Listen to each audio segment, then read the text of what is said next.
ہاں جی ان کے بارے میں کیا ہوگا؟ دوسرا جو روزہ نہیں رکھ سکتے بیمار ہے، جی مستقل بیمار ہے، اس کے لیے فدیہ. جی جی جو تو بلا عذر گھروں میں نماز پڑھتے ہیں، تو بخاری وغیرہ کے حدیث ہے، فرمایا ادھر کسی کو امام کھڑا کر کے جاؤں اور جا کے میں ان کے گھروں کو آگ لگا دوں، ان سمیت اندر موجود ہوں میں جلا دوں ان کے گھروں کو، یہ گناہ کبیر ہے. نبی صلی اللہ علیہ وسلم یہ نفاق کی نشانی ہے. فرمایا جو انسان اذان سنتا ہے، ابو داؤد کی حدیث، جو انسان اذان سنتا ہے اور بغیر کسی عذر کے نماز پڑھتا ہے، مسجد میں نہیں آتا، تو فلا صلاۃ له، اس کی نماز نہیں ہے. بڑی سختی سے فرمایا، گناہ گار ہیں. اور باقی جو بوڑھے حضرات ہیں، دائمی مریض ہیں، انتہائی بوڑھی عورت ہے، مرضع ہے، دودھ پلانے والی ماں ہے اور حاملہ عورت ہے، ان کے لیے فدیہ طعام مسکین. روزے رکھوانے والا جو تصور ہے نا، کہتے ہیں بھی روزے رکھوانے ہیں، وہ بات نہیں. متقی انسان کو ڈھونڈا جائے، اس کا فدیہ ایک وقت کا کھانا، وہ آپ مطلب ڈیلی بیسس پہ بھی دے سکتے ہیں، یا پھر پورے مہینے کے یہ جتنے روزے ہیں اس ایک وقت کا. ہر انسان کی اپنی اپنی حیثیت ہے، وہ میکسیمم اس کا اندازہ لگا کے اس کا اتنا راشن دے دے، یا ایک ہی وقت میں مساکین اور غربا کو بلا کے کھانا کھلا دے، تو اس کا فدیہ ہو جائے گا. نماز کے اندر امام سے پہلے سورہ فاتحہ پڑھ سکتے ہیں. ہاں یعنی سورۃ الفاتحہ پڑھنے کے نا ایک دو طریقے ہیں. نبی صلی اللہ علیہ وسلم کی سنت ہے، صحیح بخاری میں آتا ہے، ابو ہریرہ رضی اللہ تعالیٰ اس کے راوی ہیں، آپ تکبیر تحریمہ کہتے اور خاموش رہتے. تو اس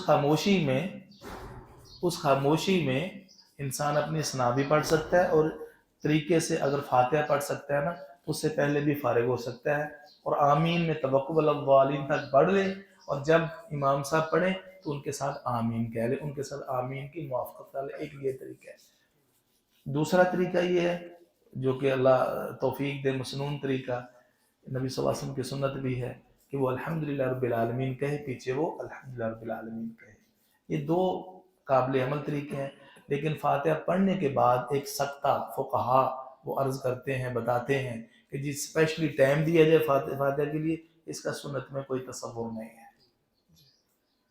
شیخ صاحب چین انگوٹھی وغیرہ پہن کر نماز پڑھتے نماز ہو جاتی ہے؟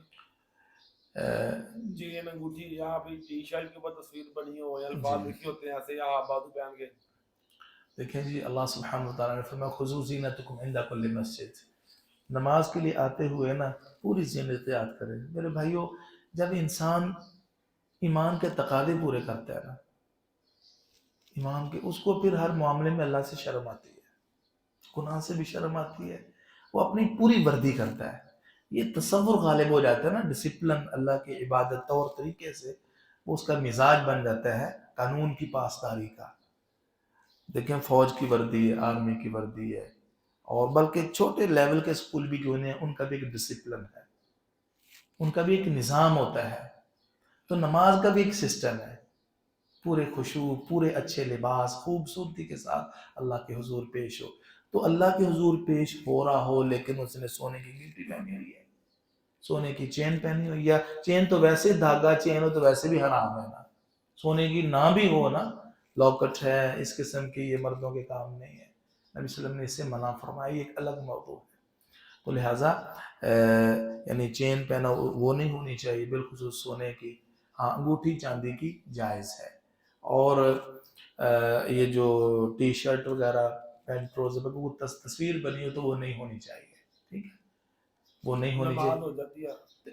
اور اگر اس نے پڑھ لی ہے نا، پڑھ لی ہے تو اس کی نماز ہو جائے گی. یہاں میں ایک نقطے کی طرف اشارہ کرتا ہوں، ہمارے عموماً کچھ چیزیں تعلق رکھتی ہیں علم اور تحقیق سے.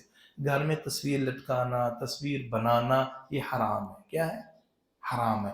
جس روم کمرے میں انسان نماز پڑھے تصویر ادھر نہیں ہونی چاہیے، ٹھیک ہے، بالکل نہیں ہونی چاہیے. بڑوں کی، بزرگوں کے دفعہ محبت میں، شوق میں انسان رکھتا ہے، لیکن اس کا نقصان کہ رحمت کے فرشتے آتے ہی نہیں ہیں وہاں. جس گھر میں کتا ہو آتے ہی نہیں ہے، رحمت نہیں آتی ادھر. دوسرا مسئلہ یہ ہے کہ یہ لٹکانی، رکھنی، چشمہ کرنی تو حرام ہے. آیا اس روم میں اگر نماز پڑھ لی تو نماز ہو جاتی ہے؟ ایسی کوئی حدیث مجھے معلوم نہیں ہے، لیکن خدشہ رہتا ہے نا کہ اللہ کے رسول کی نافرمانی ہو رہی ہے. تو اگر کہیں اس کے چھوٹی موٹی تصویر بنی، اس نے پڑھ لی ہے، تو وہ اپنی شرٹ نہ پہنے، تصویر کا ازالہ کرے، ٹھیک ہے، اور رہی یہ بات کہ اس کی نماز ہوتی نہیں ہے، اس حوالے سے آپ بھی تحقیق کر سکتے ہیں، لیکن میری تحقیق اور معلومات کی روشنی میں نافرمانی ضرور ہے، تصویر بنانا لٹکانا گناہ ضرور ہے، لیکن اس سے یہ کہیں کہ نماز نہیں ہوتی، ساہون غلطی سے معاملہ ہو گیا تو یہ ایک الگ چیز ہے، لیکن ہو نماز شلوار ٹخنوں سے نیچے ہو، اللہ کی نافرمانی میں نماز پڑھ رہا ہو تو وہ تو رب العالمین ہے نا، قبولیت اس کے ہاتھ میں، وہ ریجیکٹ بھی کر سکتا ہے، ریجیکٹ بھی کر سکتا ہے، لہٰذا بچنا چاہیے ان چیزوں سے، ٹھیک ہے۔ میرے کہنے کا مقصد یہ ہے کہ میرے علم میں ایسی کوئی حدیث نہیں ہے، استنباط استخراج یا استدلال علماء کا ہو سکتا ہے، جیسے کہ یہ بھی تو نافرمانی ہے نا، ٹخنوں سے نیچے شلوار، یہ گناہ کبیرہ ہے، گناہ کبیرہ ہے، لیکن کسی صحیح صریح حدیث میں یہ نہیں کہ اس کی نماز باطل ہو جاتی ہے۔ جو انسان زمین میں بیٹھ کے نماز پڑھ سکتا ہے، جی جی وہ کرسی میں بیٹھ کے پڑھتا ہے، اور وہ کرسی بھی یعنی کہ سب کے درمیان رکھتا ہے جو سب کو حرام ہے، اس کو کرسی میں بیٹھ کے نماز پڑھنا چاہیے زمین میں یا کرسی میں؟ میرے بھائیو، یہ اتنا تکلیف دہ مسئلہ ہے نا، میں نے اس پہ لکھا بھی ہے، تفصیلی لکھا ہے، اور احباب کو بھی میں ہمارے دیکھتے ہی دیکھتے یہ چیزیں سامنے آ گئی ہیں۔ میں ہمیشہ یہ احباب کو کہتا ہوں کہ رسول اللہ صلی اللہ علیہ وسلم کی سنت کو فالو کرے۔ نبی صلی اللہ علیہ وسلم بھی بیمار ہوئے ہیں، پیارے پیغمبر صلی اللہ علیہ وسلم بھی بیمار ہوئے ہیں نا، تو آپ علیہ الصلوۃ والسلام نے آلتی پالتی پر مار کر چوکڑی مار کے نماز پڑھی ہے، چوکڑی مار کے۔ اور پھر یہاں پرابلم ایک ہے، مثال کے طور پر وہ انسان کو کمر کا مسئلہ ہے، بھئی وہ کھڑا نہیں ہو سکتا، یوں سمجھے کھڑا نہیں ہو سکتا، بھئی کھڑا نہیں ہو سکتا تو وہ تو چلو مستثنا ہو گیا، لیکن اس کے ساتھ ساتھ وہ شخص صحیح طور پر مثال کے طور رکوع نہیں کر رہا، سجدہ نہیں کر رہا، کرسی پہ بیٹھے کچھ بھی نہیں اسے ہو پا رہا، کتنے فرائض انسان نے ترک کر دیے ہیں۔ لہٰذا باہر سے ہم بعض احباب کو دیکھتے ہیں، آتے ہیں معاملہ کرتے ہیں، تو اس کی میں حوصلہ افزائی نہیں کرتا، انسان کو بیٹھ کے نماز پڑھنی چاہیے، صف بھی ٹوٹتی ہے، اور کرسیاں بعض مساجد میں نے گنی کہ 30 کرسیاں ایک لائن پہ کرسیاں رکھی ہیں۔ یہ جو کرسی سسٹم ہے نا، بڑی محبت اور پیار کے ساتھ احباب آپس میں کمٹمنٹ کرے، یار پڑھتے رہے نا، مجھے لگتا ہے 10 15 20 سال، کیوں قاری صاحب اتنا ہی عرصہ ہوا ہے نا یہ کرسیوں کا ٹرینڈ ہے، اس سے پہلے بزرگ بھی تھے، ابھی تک بھی ایسے بزرگ ہیں میں نے دیکھا ہے، یعنی 80 85 سال تک کی عمر ہے، پوری کھڑے ہو کے تراویح پڑھ رہے ہیں، تھک جاتے ہیں بیٹھ جاتے ہیں، بھئی سپورٹ کی ضرورت ہے ہی ہے تو ایک سائڈ پہ ہو جائے، کیا ہے ایک سائڈ خود وہ کریں، پہلے بھی ہے ایک سائڈ نکر پہ، اگر کرسی کے بغیر کوئی چارہ کار ہے ہی نہیں، سمجھیں کہ ڈاکٹر نے کرسی فرض کر دی ہے۔ ویسے میرا بعض جو اس فیلڈ سے منسلک ساتھی بھائی ہیں ان سے بھی مشورہ ہوا، وہ کہتے ہیں کہ کوئی بھی کنڈیشن ہونا یہ ضروری نہیں ہے، کرسی نہیں بنتی، چلیں سمجھ لیا کہ کسی صورت میں ہو تو اس کے کچھ آداب ہیں، وہ صف کو نہ توڑیں اور سائڈ پہ ہو جائے۔ تو سنت یہی ہے کہ انسان بیٹھ کے نماز پڑھے، ٹانگیں بھی پھیلا سکتا ہے، قبلہ میں کوئی پرابلم نہیں ہے، مجبوری ہے نا، مجبوری میں اللہ معاف کرنے والا ہے۔ شیخ صاحب یہ جو آپ نے حدیث بیان کی ہے جو آگ لگانے والی، اس میں ایک حدیث میں عورتوں بچوں کا بھی ذکر ہے۔ جی جی بالکل، یعنی اس میں یہ ہے کہ ان سمیت، اور اس میں یہ ہے کہ اگر یہ عورتیں اور بچے نہ ہوتے، صرف ان کی وجہ سے فرمایا، یہ صرف عورتوں بچوں کی وجہ سے نبی صلی اللہ علیہ وسلم نے فرمایا میں نہیں یہ کام کر رہا، اگر یہ عورت، کیونکہ وہ عورت پہ بھی نماز فرض نہیں ہے، بچوں پہ بھی فرض نہیں ہے، وہ بھی گھروں میں ہوتے ہیں، اس وجہ سے فرمایا میں اگنور کر رہا ہوں۔ جی نماز کے دوران اکثر لوگ اپنے چھوٹے بچوں کو جاتے ہیں، اب وہ بچے ہمارے ساتھ کھڑے ہوتے ہیں اور بعض دفعہ صاف سے نکل جاتے ہیں، آیا اس سے نماز میں خلل نہیں ہوتے؟ اچھا، اس حوالے سے نا سب سے پہلے تو آپ کی خدمت میں یہ عرض کرنا چاہتا ہوں، جو خشوع ہے نا، خشوع یہ بڑی کمال کی چیز ہے، اور اس سے وہ تھوڑا بہت آگے پیچھے بچہ ہوتا بھی ہے نا، میں سمجھتا ذاتی تجربہ اس سے اتنا فرق نہیں پڑتا۔ بچوں کی تربیت، بچوں کی یعنی جو بہت ہی ادھم چاہنے والے بچے ہوں نا، وہ ان کو سمجھانا چاہیے، لیکن بچوں کو مسجد میں لانا چاہیے، بچوں کو سائڈ پہ ابو آئے ہیں ان کے تو سائڈ پہ بچے کو لے کے کھڑے ہو جائیں.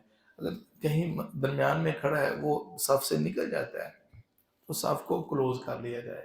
یعنی بچوں کو جو روکنے والا مسئلہ ہے نا، جو کہ اتنے شرارتی بھی نہیں ہے، اتنا ادھم بھی نہیں بجاتے، خرابی بھی نہیں کرتے، ان کو مسجد کا تعارف جب ان کو ہو جائے نا، یہ نہیں کہ شیر خوار بچے کو لا کے مسجد میں ابا جی پاپا جی لے آئیں، یہ بھی نہ شعور ہو ان کے اندر، سمجھدار بچے ہوں، جدھر کہا بیٹا ادھر کھڑے ہو جاؤ تو اس کو پتا ابو نے کہا کھڑے ہو جاؤ.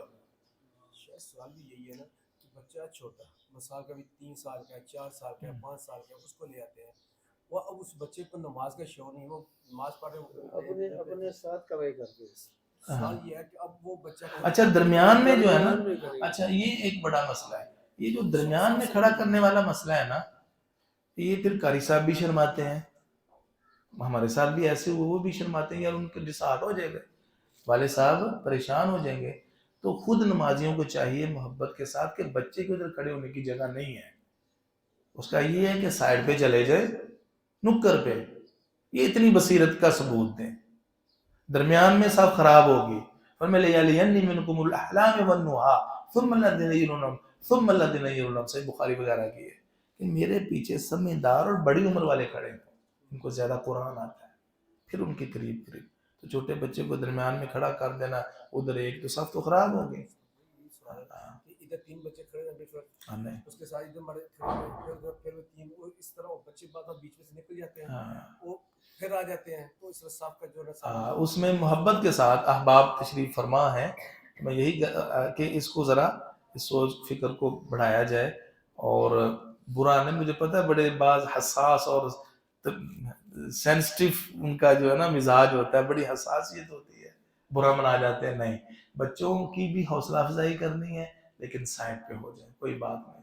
ایک حدیث ہے نا کہ اب جب نماز فرض ہو اور کے بعد بندہ اپنی جگہ پہ بیٹھا فجر کی نماز جی اور بعد میں ہم نے وہ 2 رکعت اشراق ادا کر جی. سوال یہ ہے کہ آیا اس دوران بندہ اٹھ کے آگے مسجد کے اندر ہی آگے پیچھے جا سکتا ہے یا اسے اپنی نماز والی جگہ بھی بیٹھے رہنا؟ جی اس حوالے سے نبی مکرم ترمذی وغیرہ کی حدیث ہے، مسند ہے.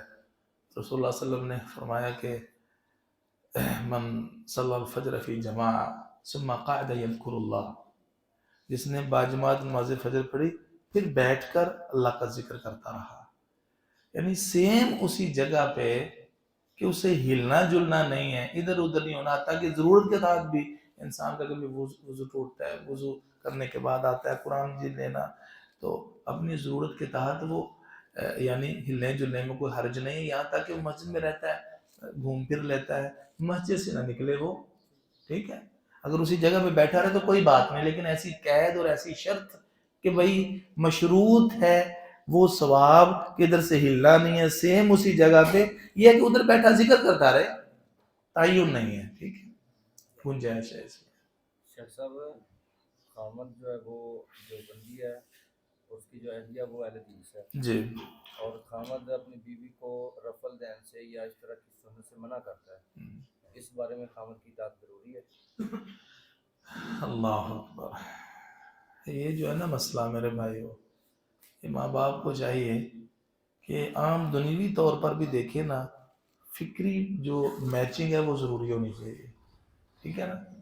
کفو کہ عقیدے میں کفو، عمر میں کفو، ہم ایج یا تھوڑا بہت فرق ہو تو یہاں خرابیوں پہ جنم لیتے ہیں، اور کہیں تو تشدد بہت زیادہ آ جاتا ہے نا. اب یہ تشدد والی صورت ہے تو یہاں 2 چیزیں ہیں، حکمت کی ہے، دوسری سنت کی ہے.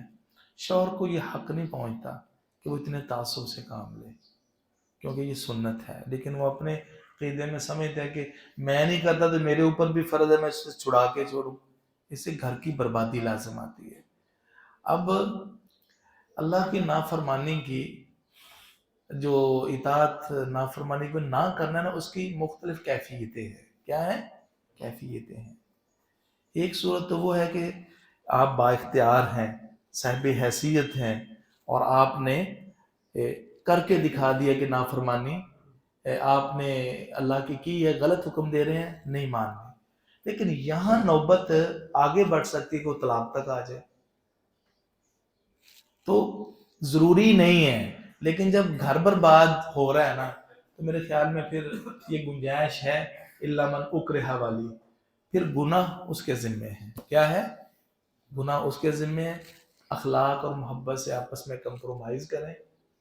اور لیکن اگر وہ کیا کہتے ہیں ایکسٹریم مضبوطی، وہ کہ جی ہمیں کوئی پرواہ نہیں ہے، جیسے کہ میرے سامنے بعض فیملیوں کے ایسے مسائل آئے ہیں کہ وہ بیٹے کچھ سوشل میڈیا پہ سنا کے نا، وہ امی نے بھی رفع الیدین بچوں کی شروع کر دیا، بیٹوں نے بھی شروع کر دیا، اور اگر یہ فیملی بالکل کٹر تھی، انہوں نے کہا جی یہ کیا جی ابا جی کو اس کو اٹھاؤ، وہ کہتے ہیں انہوں نے خود پڑھ کے میں نے نہیں سکھایا. خیر وہ کہتے ہیں ہم طلاق دے دیں گے یہ وہ.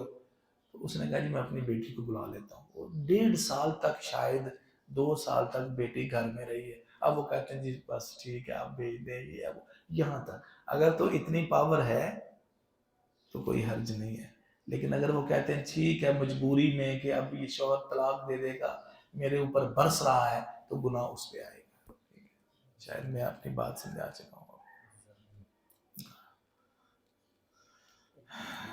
اللہ تعالیٰ خوش. سبحانک اللہ و بحمدک، اشہد ان لا الہ الا انت استغفرک و اتوب